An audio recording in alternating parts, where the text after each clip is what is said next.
5 কিলোমিটারে 500। Good morning বন্ধুরা, আজকে আমি একটা নতুন কন্টেন্ট নিয়ে চলে এসেছি। কালকে না আমি গাড়ি চালাতে চালাতে মানে একটা ছোট্ট অ্যাক্সিডেন্ট বলতে গেলে একটা ছোট্ট অ্যাক্সিডেন্ট করে ফেলি। সেটা নিয়ে ডিসকাস করব। ব্যাপারটা হচ্ছে মানে হরিদেবপুরের ভেতরে। আমি সবার আগে তোমাদেরকে বলবো, ভিডিও শুরুতে তোমরা যে অ্যাক্সিডেন্টটা দেখলে ছোট, ঠিক আছে, ওই অ্যাক্সিডেন্টের সম্বন্ধেই তোমাদেরকে আমি বলছি। অ্যাকচুয়ালি আমি গাড়ি নিয়ে যখন হরিদেবপুরের ভেতর দিকটাতে মানে রংকলের মাঠ আছে, ওই ভেতর দিক দিয়ে আসছিলাম, আস্তে আস্তে গিয়ে দেখি একটা জায়গায় অনেক ন্যারো হয়ে গেছে। রাস্তাটা অনেক চওড়া কিন্তু অনেকটা ন্যারো হয়ে গেছে, এরকম মানে যে কোনো একটা গাড়ি পাস হতে পারবে। ঠিক সেই মুহূর্তে কি হলো, একটা গাড়ি পাস হতে পারবে। অ্যাকচুয়ালি ওখানে কাজ হচ্ছিল হাই ড্রেনের ময়লা তোলা হচ্ছিল। তো বিশাল বড় বড় যে লরিগুলো থাকে, ওই লরিতে ময়লা লোড হচ্ছিল। আর পাশে আর একটা মানে তার পাশে আর একটা না, দেখবে এরমভাবে একটা 3 কোণা একটা মেশিন বাল্টি সমেত থাকে না, ওই মেশিন দিয়ে মানে দুটো ঢাকনার মধ্যেই দুটো গাড়ি দাঁড়িয়ে আছে, একটা ছোট্ট গাড়ি একটা বড় গাড়ি। তো ড্রেনের ময়লা তোলা হচ্ছিলো বলে আমি সামনে ঢুকে গেছি এরকম, ওই পাশ দিয়েও একটা উবের চলে এসছে, দুজনে মুখোমুখি হয়ে গেছি। এবার আমি কী করেছি, হুট করে ব্যাক গিয়ারে দিয়ে দিচ্ছি। এবার ব্যাক গিয়ারে যে মানে আমি যখন ঢুকেছিলাম না ওখানটাতে, তখন পুরো রাস্তা ফাঁকা ছিল, কেউ ছিল না আমার পেছনে। তো সেই সূত্রে জাস্ট আমি দাঁড়িয়েছি, এসে তারপরেই হয়তো আমার পেছনে স্কুটিটা এসে দাঁড়িয়েছে। বুঝতে পারছো, মানে আমি যে দাঁড়িয়েছি, আমার পরেই স্কুটিটা এসে দাঁড়িয়েছে এবং সেটা আমি খেয়াল করিনি। মানে জাস্ট আমি গিয়ে গাড়িটা দাঁড়িয়েছি, ওই পার দিয়ে উবেরে এসে গেছে, দুজনে আটকে গেছি। এবার আমি সিদ্ধান্ত করলাম আমি ব্যাক করি, যে আমার কাছে অনেক অপশান আছে। আমি ব্যাক করতে গেলাম, তার মধ্যে স্কুটি এসে দাঁড়িয়ে গেছে, সেটা আমি খেয়াল করিনি।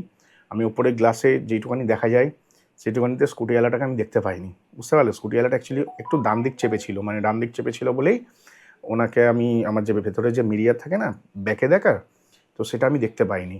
তার কারণে হচ্ছে আমি একটু হালকা ব্যাক করি। আর তোমরা সকলেই জানো ব্যাক গিয়ার মানেই যে মানে গিয়ে 40-50-এ উঠে যাবে, ওরকম কোনো ব্যাপার না, ঠিক আছে। অ্যাভারেজ স্পিড 2-3ই ছিল, কি 4, ম্যাক্সিমাম 4 স্পিড হবে।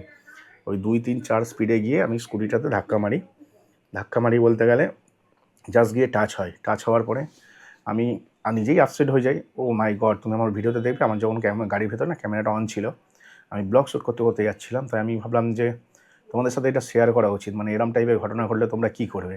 তো আমি কী করলাম, আমি গাড়ি থেকে নামলাম, নেমে বললাম যে সরি, আমার ভুল হয়ে গেছে। তো স্কুটিওয়ালা অতি ভদ্র ছিল, নো ডাউট। উনি খারাপ মানুষ না, উনিও ভালো মানুষই ছিল। কিন্তু দুঃখের বিষয় হচ্ছে, মানে আমি কি বলবো তোমাদেরকে, উনি আমাকে বলে আমার এই ক্ষতিপূরণটা কে দেবে। তো উনি আমায় বলে যে আমার এই ক্ষতিপূরণটা কে দেবে। আমি বললাম ক্ষতিপূরণ? ভাই তোমরা ভিডিওতে দেখবে, জাস্ট বাইকটা আমার পেছনে ছিল, মানে কী বলবো, এটা আমার গাড়ি ধরে নাও, বাইকটা আমার পেছনে লাগানো ছিল এরকম। বাইক বলতে গেলে স্কুটি, ছোট্ট যে স্কুটিগুলো হয় না, একদম ছোটো টাইপের স্কুটি ছিল, যার জন্যই লুকিং গ্লাসে দেখা যায়নি। আমি জাস্ট পেছনে করেছি, গিয়ে জাস্ট টাচ হয়েছে। বুঝতে পারছো, মানে ভেঙে দুমড়ে মুচড়ে ওরা দুজন মিলে পড়ে গেছে। বাইকে একজন মহিলা বসেছিল, একজন পুরুষ বসেছিল। ওই ব্যক্তি দুজনেই ভালো ছিল। আমি ওনাকে বললাম ভুল হয়ে গেছে। উনি বললো আমি ভুল নিয়ে কী করবো, আমার ক্ষতিপূরণটা কে দেবে।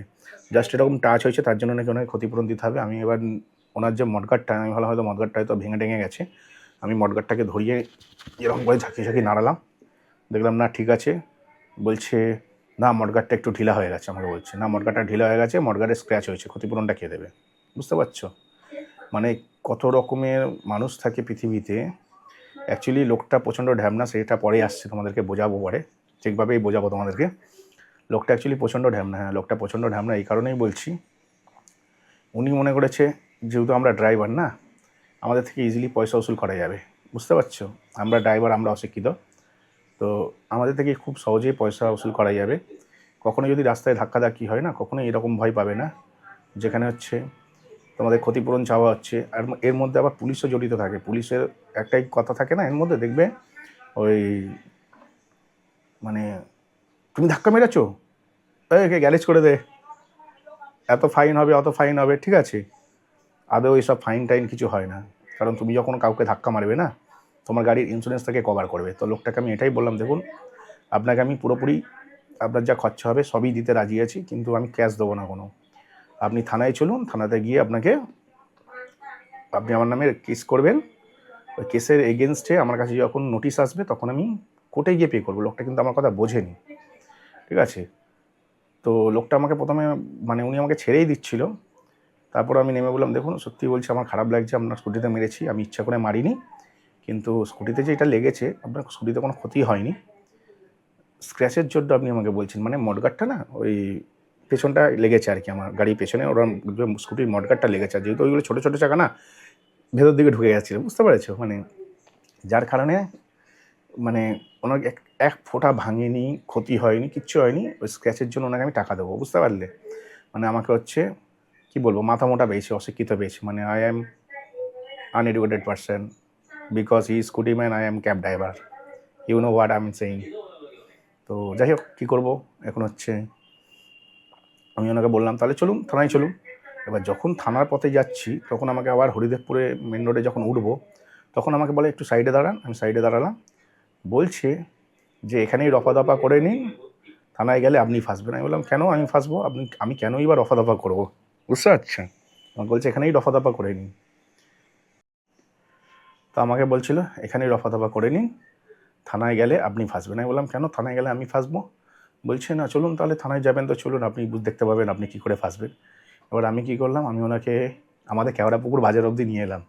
কেওড়াপুকুর বাজারের কাছে একটা মসজিদ আছে জানো তো, তো আমি কী করেছি একটু টেনে চালিয়ে ওই মসজিদের গলিতে ঢুকিয়ে দিলাম, যেন উনি আমায় ট্র্যাক না করতে পারে এবং ঝামেলাটা যেন এড়িয়ে যায়। ও বাবা, উনি দেখি মসজিদের গলিতে চলে এসছে। এবার ওই মসজিদের গলিতে তো আমার প্রচুর বন্ধুবান্ধব আছে, আমার চালানো দেখেই ওরা বুঝে গেছে যে কিছু একটা হয়েছে, ঠিক আছে, আমি ইচ্ছা করে ওখানে জোরে মানে মারাত্মক ট্রেনে চালাচ্ছি, মানে তোমরা বুঝবে আমি হচ্ছে সবথেকে সেফ ড্রাইভ করি, হ্যাঁ আমি হচ্ছে সবথেকে সেফ ড্রাইভ করি। ওই পাড়াতে আমার প্রচুর বন্ধুবান্ধব ছিল, আমি ইচ্ছা করে ট্রেনে চালিয়েছি, ওরা সবাই দেখেছে। দেখার পরে স্কুটিওয়ালা ভেবেছে যে আমি পালাচ্ছি, ঠিক আছে, স্কুটিওয়ালা ভেবেছে আমি পালাচ্ছি, ও টেনে টেনে এলো, এসে আবার আমি মেন রোডে কেওড়াপুকুরে উঠলাম, উঠে আমি বললাম চলুন হরিদেবপুর থানায় যাবেন তো চলুন। হরিদেবপুর থানার দিকে যখন এগোচ্ছি তখন আমার সব বন্ধুবান্ধবগুলো বাইক নিয়ে চলে এসছে, বুঝতে পারলে, বাইক নিয়ে চলে এসছে। তো থানার সামনে যখন গেছি উনি থানার সামনে দাঁড়িয়েছে যখন আমি হাত দেখিয়ে বললাম আমি ইউটার্ন নিয়ে আসছি।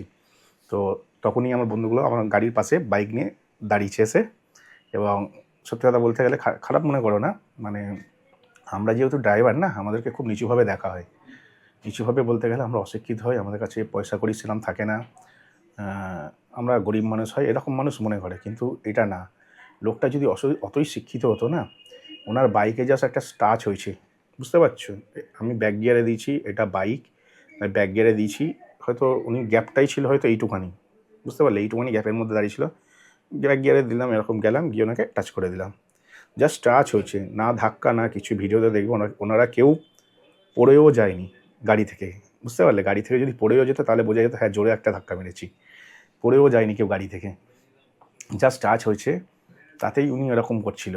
আর যখনই ওনাকে হরিদেবপুর থানার সামনে নিয়ে এসেছি তখন আমার বন্ধুরা ঢুকে গায়, আর আমাকে গাড়িটা পার্কিং করতে হবে, তো থানার সামনে তো পার্কিং নেই, ঠিক আছে, থানার সামনে পার্কিং নেই, তো আমাকে আমার বন্ধুরা বললো, বাইক নিয়ে আমার পাশে দাঁড়িয়ে ছিল, ঠিক আছে, বললো ট্রেনে তুই কবরডাঙ্গায় গিয়ে গাড়িটা পার্কিং কর আর লয়ারকে ফোন কর। তো ঢালিপাড়াতে আমার 3টে লয়ার আছে, মানে ওই থানার অপোজিটে একটা ফ্ল্যাট আছে, সেখানে আমার একটা লয়ার আছে, আর ঢালিপাড়া বলতে গেলে থানাটা ক্রস করে যে কী বলে চার্চ আছে, চার্চের পরে ডান দিকে হরিদেবপুর থানাটা পার করে পরে মিশন চার্চের ডান দিকে যে ঢালিপাড়া, ওই ঢালিপাড়ায় লয়ার আছে। তো 3টে লয়ারকে টোটাল আমি ফোন করে বললাম যে এরকম ব্যাপার, কী করব।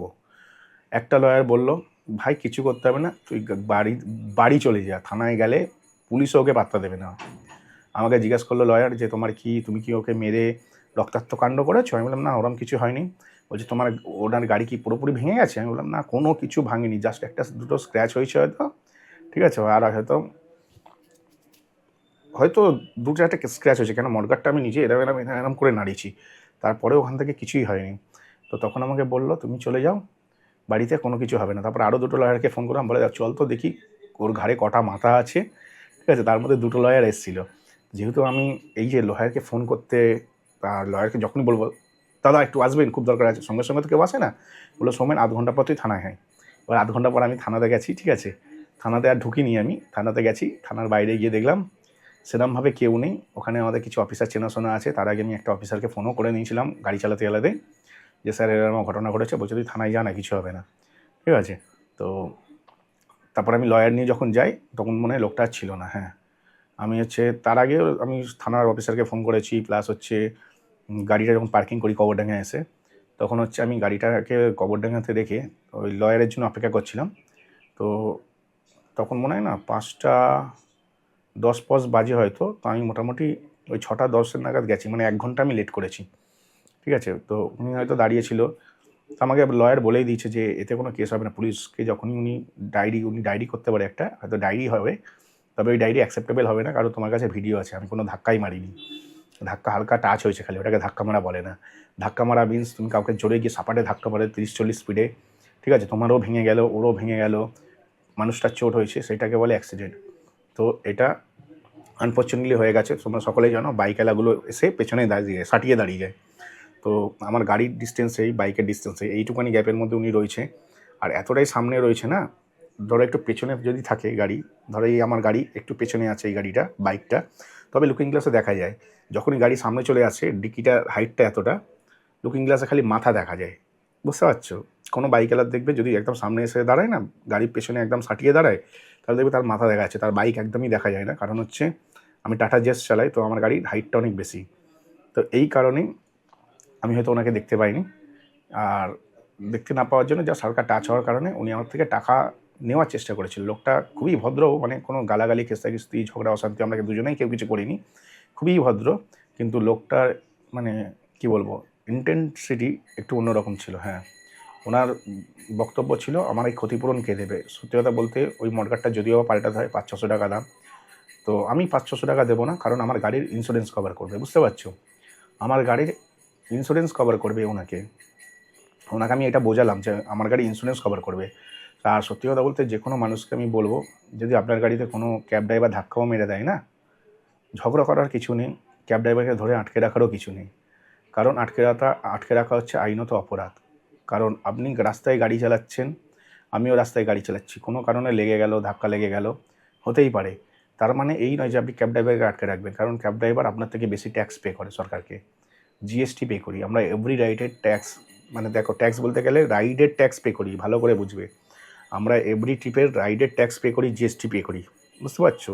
প্রত্যেকটা ট্রিপের রাইডের ট্যাক্স, জিএসটি বিলিং হয়ে আমাদের কাছে নেট প্রফিটটা আসে, আমাদের কাছে গ্রোস অ্যামাউন্ট আসে না, ট্যাক্স পে করা, জিএসটি পে করার পরেই আসে।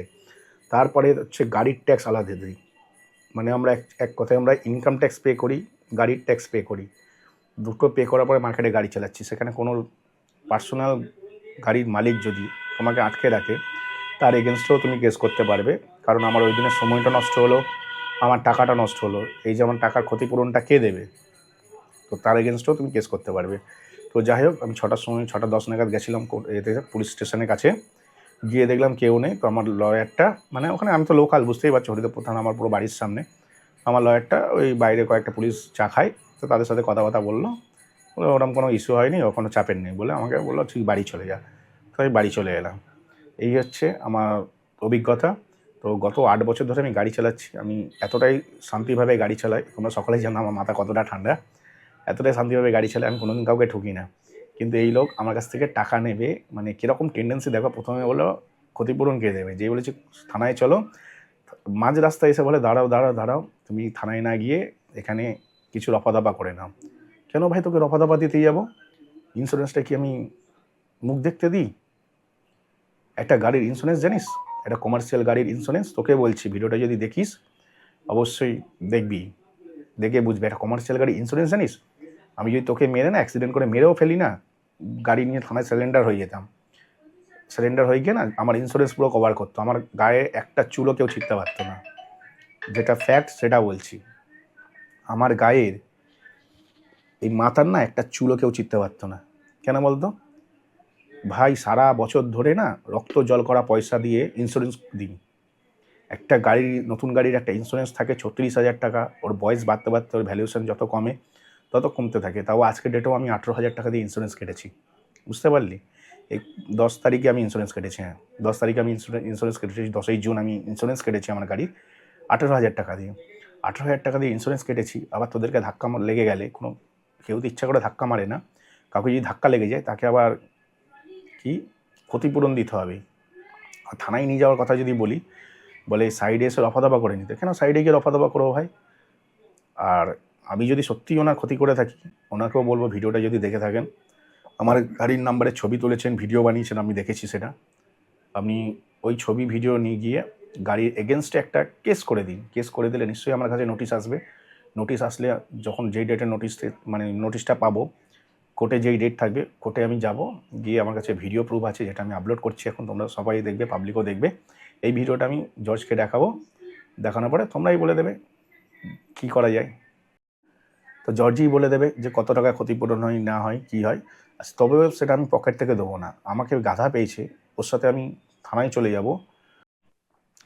তো মানুষটা আমাকে গাধা পেয়েছে, ও মনে করছে ওর কথায় আমি থানায় চলে যাব। আর আমি ওর কথায় থানায় চলে গেল, থানার কোনো পুলিশ আমার কিছু করতে পারতো না, কারণ আমি কাউকে ধাক্কা মেরে ফেলিনি, বা কাউকে ধাক্কা মেরে হচ্ছে আমি তার স্কুটি চুরমুর করে দিইনি, বা বাইক চুরমুর করে দিইনি, যেখানে আমাকে পুলিশ এসে অ্যারেস্ট করে নিয়ে যাবে। ঠিক আছে, তো পুলিশ এসে অ্যারেস্ট করার মতন ওয়ারেন্ট লাগে ফার্স্ট। সেকেন্ড হচ্ছে আমি যখন নিজে থানায় যাচ্ছি, ঠিক আছে, আমি নিজেকেও প্রোটেক্ট করার জন্য যাচ্ছি, না ওনাকে প্রোটেকশন দেওয়ার জন্য যাচ্ছি।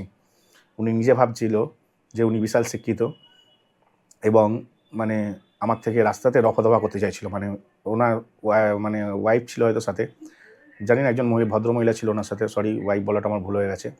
একজন ভদ্রমহিলা ছিল ওনার সাথে। সেই সময় কিছু বলেনি, সেই সময় বলছিল যে ক্ষতিপূরণ কে দেবে। মাঝ রাস্তায় এসে বলছে রফাদফা করে না।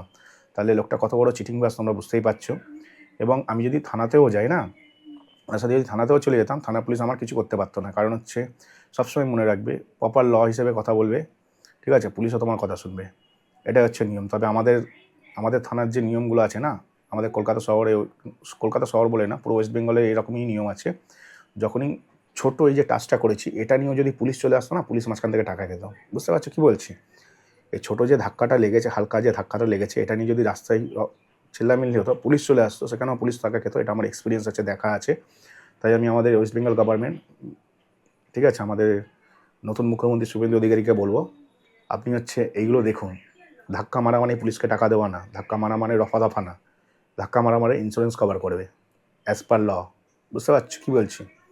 আমি মিস্টার শুভেন্দু অধিকারীকে বলবো, আমাদের মাননীয় মুখ্যমন্ত্রীকে, যদি কোনো ড্রাইভার, সে ক্যাব ড্রাইভার হোক, বাস ড্রাইভার হোক, ট্যাক্সি ড্রাইভার হোক, বা কোনো প্রাইভেট গাড়ি ড্রাইভার হোক, কাউকে যদি ধাক্কা মেরে দেয়, তার মানে এই নয় গাড়ি ধরে থানায় নিয়ে চলো। ঠিক আছে, থানায় নিয়ে যাওয়ার পরে নোট দাও, থানাকেও নোট দাও, নোট দিয়ে তারপর বেরো, এটা না। থানায় নিয়ে যাওয়ার মানে হচ্ছে থানায় যাও, ওনার ক্ষতিপূরণের যে প্রসিজিয়ার আছে, মানে থার্ড পার্টি ইন্স্যুরেন্স ক্লেম, সেটা তাকে দেওয়ার বন্দোবস্ত করো। থানায় নিয়ে যাওয়ার মানে যে নোট দেওয়া, সেটা না। আমি যদি থানায়ও যেতাম না, পুলিশকে আমি পরিষ্কার কথা বলতাম, আপনার যা করার করে নিই, আমার কোনো যায় আসে না, আপনাকেও আমি 2 টাকা দেবো না, একেও আমি 2 টাকা দেবো না। বুঝতে পারছো কী বললাম? সবাই আমার এই জিনিসটা ভালো করে ব্রেনে ঢুকে নাও। কাউকে যদি ধাক্কা মেরে দাও, তার ক্ষতি হয়, হাত পা ভেঙে গেছে, বিশাল ক্ষতি হয়ে গেছে, 1 টাকা পুলিশকে দেবে না। পুলিশ তোমাকে ভয় দেখাবে, বিভিন্ন রকমভাবে টাউন থেকে টাকা নেওয়ার চেষ্টা করবে, পুলিশকে 2 টাকাও দেবে না। একটাই কথা বলবে, আমি লয়ার চাই, আমাকে একটা ফোন করতে দিন, বাড়ির লোকে ফোন করব, লয়ার আসবে, তারপরে কথা বলবে, এর আগে কোনো কথা বলবে না। পুলিশকেও 1 টাকা দেবে না। এখানকার পুলিশরা হচ্ছে মানে ধাক্কা লেগে গেছে, এসে দেখলো, দেখে আরে এ তো উবের চালায় বেটা, একেই ধরে নিয়ে যায়, থেকে টাকা খেতে পারবো, নিয়ে চলে যাবে। তারপর বলে কিছু মাল দিয়ে ছেড়ে দিচ্ছি। তো একদম টাকা দেবে না, তোমার অর্জিত কষ্টের 200 টাকাও দেবে না। বুঝতে পারছো? কষ্ট করে যে 200 টাকা ইনকাম করছো, সেটাও দেবে না। টোটাল টাকাটা তোমার কাছেই রাখবে। 1 টাকা দেওয়ার পুলিশকে দরকার নেই। পুলিশকে বলবে আপনার যা প্রসিজিয়ার আছে আপনি করুন, আমার লয়ার আসবে, কোর্টে কেস হবে। আমি তো মুখ দেখতে ইন্স্যুরেন্স দিই না। 24-25 হাজার 40,000 টাকার ইন্স্যুরেন্স টেনে আসছি গাড়ি কেনা থেকে। এখন আজকের ডেটেও 24-25 হাজার টাকার ইন্স্যুরেন্স দিচ্ছি আমি, যেমন 18,000 টাকার ইন্স্যুরেন্স দিই। তো এই 18,000 টাকা তো আমার কেন ব্যর্থ হবে? 8 বছরের ইন্স্যুরেন্সে কোনো দিন ক্লেম করিনি, এখন ক্লেম করবো, থার্ড পার্টি দেবো। আমি যাকে ধাক্কা মেরেছি তাকে আমার ইন্স্যুরেন্স ক্লেম আমার গাড়ির যে ইন্স্যুরেন্স, থার্ড পার্টি ইন্স্যুরেন্স ওনাকে কভার করবে। বুঝতে পারছো? এই হচ্ছে ম্যাটার। তো ভিডিওটা দেখে কেমন লাগলো অবশ্যই বলবে। এই ভিডিওটা সবার শিক্ষার জন্যই বানালাম। আর ওই লোকটা আমাকে ভেবেছিল হয়তো আমি অন্য গলি দিয়ে চলে যাচ্ছি, তো ওটা ওর আর ভুল হলো না। ওখানে গিয়ে আমি আমার ব্যাটালিয়াম সেট আপ করে নিয়েছিলাম, বুঝলে? তো এই হচ্ছে ব্যাপার। আর তারপরে তো থানার পাশ দিয়ে গেলাম। তো লোকটা নিজেও জানতো যে যদি ও কেস ফাইল করে, কেস ফাইল হবে, তারপরে হচ্ছে ওটা থানায় যাবে, থানাতে ডায়েরি করতে হবে, ডায়েরি করার পর ওটা কোর্ট থেকে নোটিশ আনতে হবে, ওতে প্রচুর খরচা। নোটিশ আনার পরে ওনাকে লয়ার হায়ার করতে হবে, আমাকে কোনো লয়ার হায়ার করতে হবে না, কারণ হচ্ছে আমার বাড়ির লোকেই লয়ার। তোমরা যদি আমাদের বাড়ির বোর্ডটা দেখে থাকো বুঝতে পারবে। তো আমাকে ওইসব নিয়ে মাথা ব্যথা নেই। তবে আমি চেষ্টা করেছিলাম যে ঘুরিয়ে দিলে যদি উনি চলে যায়। দেখলাম না, গেল না। উনি টাকা নেওয়ার লোভ ওনার অতিরিক্ত, কিন্তু ওরমভাবে টাকা পাওয়া যায় না, কারণ ওনার কোনো ক্ষতিই হয়নি, তো টাকা পাবে কোথা থেকে? খালি ঢ্যামনামো করছিল। করুক, কোনো যায় আসে না। ভিডিওতে যদি উনিও দেখে বুঝতে পারবেন। কোনো ব্যক্তি যদি কাউকে ধাক্কা মারো, এখনও বারবার করে বলছি, পালানোর দরকার নেই, সোজা থানায় গিয়ে সারেন্ডার করে সোজা বলবে আপনার যা প্রসিজিওর আছে আপনি করুন, আমার লয়ার এসে হ্যান্ডেল করবে। ব্যাস, সিম্পল ব্যাপার।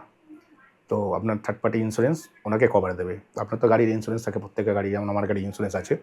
আমি যদি ওনার ক্ষতিপূরণ দিই, আমি পুলিশের থ্রুতে 500 টাকা 200 টাকা কিছু দেবো না, ডাইরেক্ট আমার ইন্স্যুরেন্স ওনাকে কভার করবে। তার জন্য ওটা কেস ফাইল হবে, একদিন কোর্টে যেতে হবে, জজ ডিসিশান নেবে, ওনাকে ইন্স্যুরেন্স ক্লেমে কভার করা হবে। আর ওনার যেহেতু কিছুই হয়নি, কোনো কভারই পাবে না। এই হচ্ছে ম্যাটার। ঠিক আছে, চলো ভিডিওটা এখানে শেষ করলাম। ভিডিওটি ভালো লাগে ভাই চ্যানেলটিকে লাইক করে সাবস্ক্রাইব অবশ্যই করবে।